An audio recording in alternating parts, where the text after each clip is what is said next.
Bonjour tout le monde, j'espère que vous allez bien. Donc aujourd'hui on va voir une nouvelle leçon de gestion d'activité d'hébergement.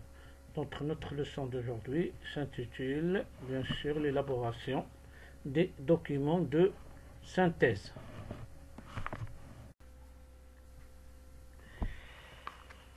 Donc positionnement du problème, bien sûr le problème, pour conduire leur entreprise vers l'objectif escompté, c'est-à-dire les managers auront besoin pour viser, c'est-à-dire à amener votre entreprise vers le haut, c'est-à-dire on doit conduire normalement, c'est-à-dire on doit conduire l'entreprise vers des objectifs bien visés, bien fixés. Surtout les managers ou là, les responsables là, de l'entreprise. Donc les managers, ils ont besoin de quoi? Télescope, c'est-à-dire un plan d'action. Un plan d'action, bien sûr, pour travailler. Ils ont besoin d'une paire de jumelles, c'est-à-dire d'un budget, bien sûr, d'un briefing, donc les documents de synthèse et de mesure.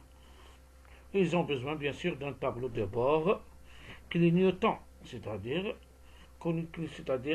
connaître la situation de l'hôtel à chaque, c'est-à-dire, excuse-moi, et surtout d'un rétroviseur pour la comptabilité générale, les analytiques, le contrôle budgétaire.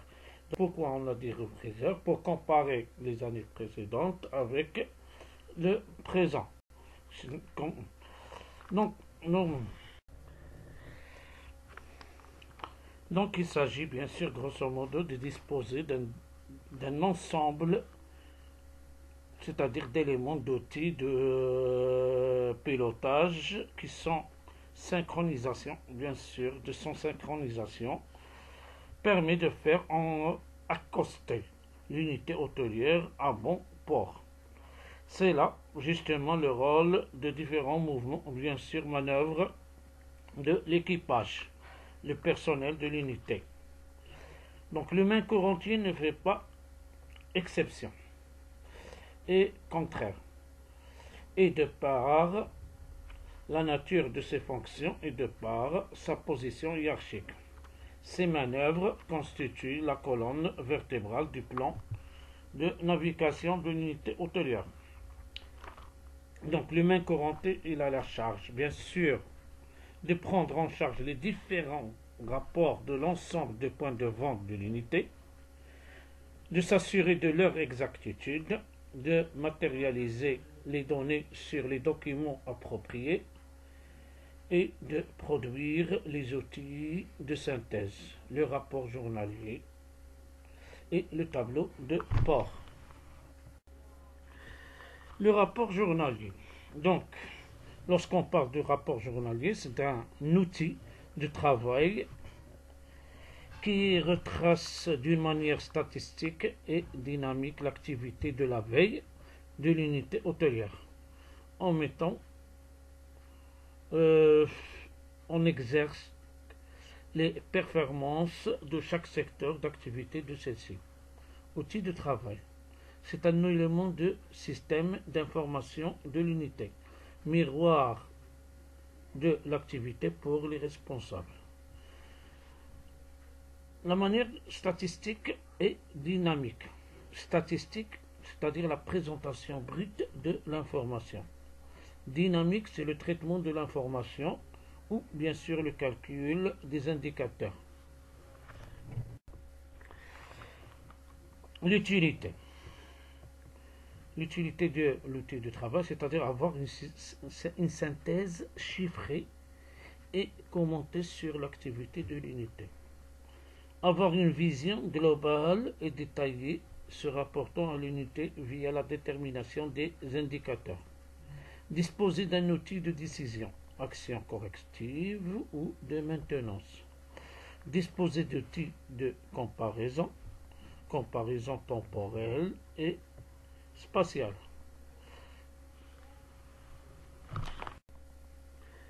Principe de la mise en place. Donc, concevoir un système d'information global. Collecte de l'information, batterie de données. Système d'analyse, exploitation de l'information. Lors de la conception, intégrer les concernés car ils sont les mieux informés sur la réalité de l'unité. Respecter le principe de base, la simplicité. Présentation matérielle. Une présentation simple sous forme d'un tableau. Un sens de lecture selon le phénomène de l'entonnoir. Un espace pour le commentaire. Un exemple de rapport journalier. Le rapport, c'est-à-dire à la fin de la journée, on a une situation. Là, c'est la situation c'est-à-dire la situation de la fin de la journée au sein de l'hôtel. Donc, par exemple, l'hôtel, le rapport du jour, tel jour. C'est-à-dire le chiffre d'affaires d'hébergement, chiffre d'affaires restauration. Lorsqu'on parle l'hébergement, c'est-à-dire le chiffre d'affaires des chambres. Restauration, c'est-à-dire le chiffre d'affaires de petit déjeuner, de dîner, s'il y a des extras, des barbecues, okay. Les boissons aussi, la cave, la cafétéria, le bar, banquet. Le divers, c'est-à-dire téléphone, autre, ça. Donc, c'est bien sûr ces rapports, normalement, avec les rapports, avec les recettes, toujours, on le trouve à la fin de la journée dans les colonnes de la main courante. À la fin. Donc, on peut calculer le rapport d'une journée et ici le rapport d'un mois, si on veut. Les statistiques, le taux d'occupation. Donc, ici, on peut les calculer, bien sûr, l'hébergement en chiffre d'affaires. On peut connaître le taux d'occupation, c'est-à-dire les chambres par rapport à l'hôtel. Le taux de fréquentation des clients, c'est-à-dire combien de chambres louées, combien de chambres doubles, combien de chambres triples, combien de suites, d'accord, pendant un jour, pendant aussi un mois. Le nombre de nuitées payants, les gens qui ont, combien, c'est-à-dire les débiteurs, par exemple les agences de voyage, les sociétés, les associations, l'organisme, s'il y en a lieu des particuliers. Et aussi s'il y a des gratuités, des chambres gratuites ou là des nuits gratuités. On a aussi en bas un deuxième tableau. Il y a les encaissements, combien on a, c'est-à-dire le total, le solde de la journée en espèces, en devises, combien on a fait des chèques, c'est-à-dire on a détaillé toutes les modes de paiement, combien on a fait par des cartes de crédit, et même les transferts des débiteurs. Comme vous savez, les débiteurs, les clients qui ont déjà passé un séjour, ils n'ont pas encore réglé, s'ils ont réglé ce jour-là, et par mois. On peut, comme on a calculé pour une journée, on peut le calculer, le total le report d'un mois. Donc il y a aussi les statistiques. Combien de couverts on a servi aujourd'hui pendant le petit déjeuner? Combien de repas on a servi pendant le lunch, combien de repas on a servi pour le dîner, et s'il y a par exemple des extras, des barbecues qui sont pendant ce jour-là et pendant le mois. Donc ici, un troisième tableau, le prix moyen par chambre, combien on a fait, c'est-à-dire le nombre de chambres divisé, le chiffre d'affaires divisé par le nombre de chambres de l'hôtel pendant ce jour et pendant le mois. Le prix moyen de couvert, combien de couverts on a servi. D'accord. Le prix moyen de couvert par repas, pendant le repas, et le revenu moyen global par les clients de le jour et de mois. Et s'il y a des commentaires. Donc, ce tableau, ou ce rapport journalier, normalement, il est toujours rédigé et complété une fois que le main couranttier il a clôturé la main courante, il doit reporter toutes ces indications de la main courante sur le rapport journalier qu'il doit présenter le lendemain au service de la direction. Donc il est signé par le night auditor, le d'action, et aussi par le chef de réception. Un autre modèle, un autre type de rapport journalier. Donc les différents postes de l'hôtel ou les différents services distributeurs de l'hôtel, par exemple les chambres, ou là, les appartements, le chiffre d'affaires de restaurant, caféterie, la cave, donc dès le jour, le cumul. Bien sûr, la cave, le bar, blanchisserie, téléphone, fax et le total chiffre d'affaires. Donc c'est un autre tableau qui est un peu plus facile que le premier. Donc ici, il y a des statistiques. Bien sûr, les chambres, plein tarif, le jour, c'est-à-dire aujourd'hui combien, les tarifs réduits, le total général, le taux d'occupation, le petit déjeuner, le cumul ici.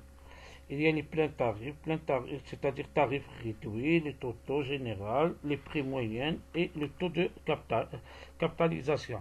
C'est-à-dire combien, lorsqu'on parle du taux de capitalisation, c'est-à-dire par exemple combien de clients ils ont passé la nuit et combien de clients ils ont seulement pris le petit déjeuner.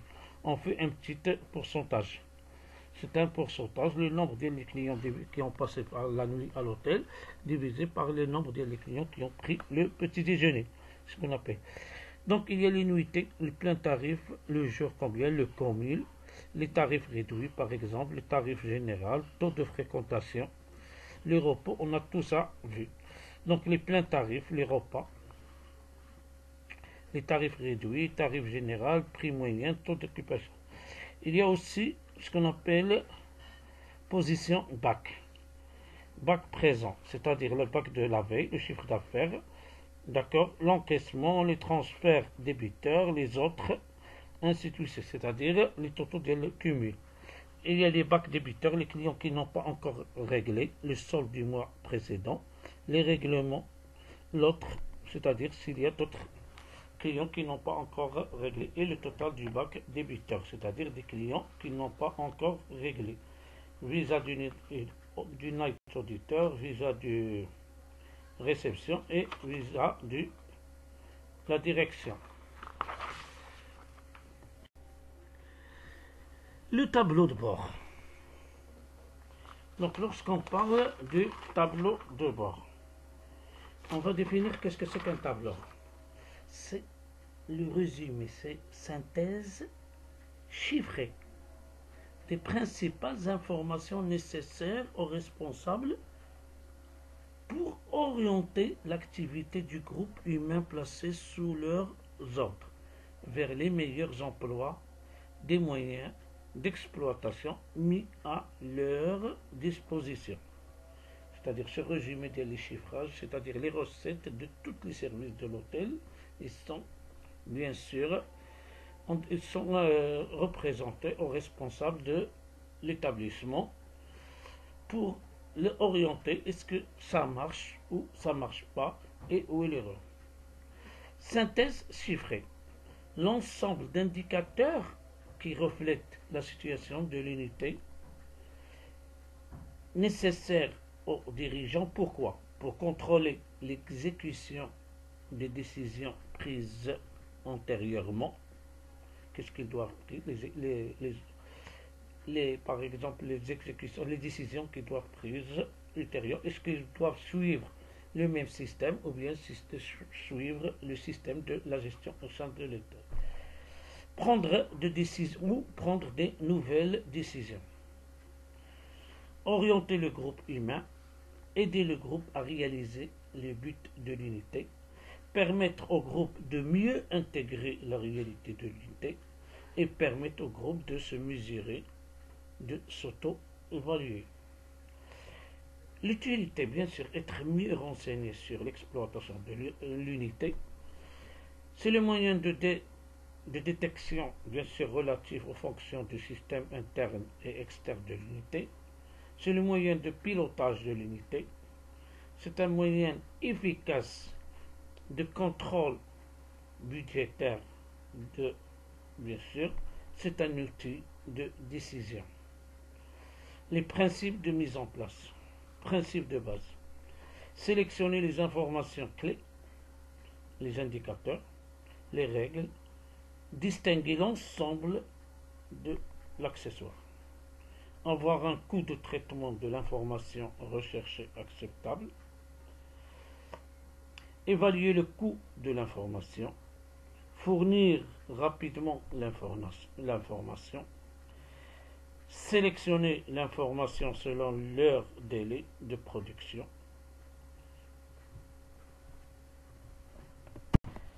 Les principes de base. Donc, les principes de base, il s'agit de sélectionner les informations clés, c'est-à-dire les indicateurs, distinguer l'essentiel de l'accessoire, avoir un coût de traitement de l'information recherchée acceptable, évaluer le coût de l'information, fournir rapidement l'information, sélectionner l'information selon leur délai de production, contenir l'expression chiffrée de tous les objectifs, faire ressortir les performances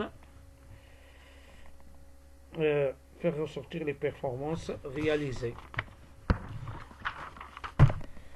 faire ressortir les objectifs budgétaires et faire ressortir les deux variables de l'exercice précédent. La présentation matérielle. La présentation matérielle, bien sûr, toutes les formes peuvent être utilisées. Le choix de la forme doit être efficace. Une présentation des indicateurs suivant une méthode incitative à la lecture et à l'exploitation. Voilà un exemple de tableau de bord. Donc lorsqu'on parle de tableau de bord, s'il vous plaît, qu'est-ce qu'il y a? Donc il y a des colonnes. Première colonne, c'est une colonne des indicateurs, puis il y a les jours, les mois et l'année. Donc l'hébergement, le taux d'occupation, c'est-à-dire le taux des particuliers, le taux de corporate qu'il faut calculer, et le taux de fréquentation pendant qu'on a le budget qu'on a réalisé, pendant le budget pendant le jour, et combien on a réalisé pendant le mois et pendant l'année. La restauration, le nombre de repas, combien de repas servis au restaurant. Les particuliers, le corporate, le taux de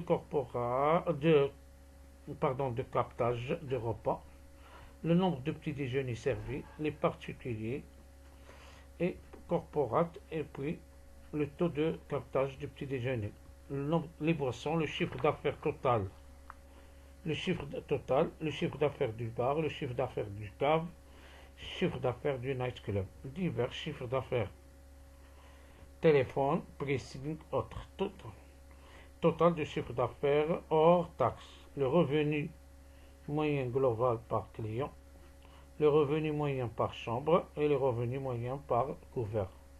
Ça, c'est le tableau de bord, normalement,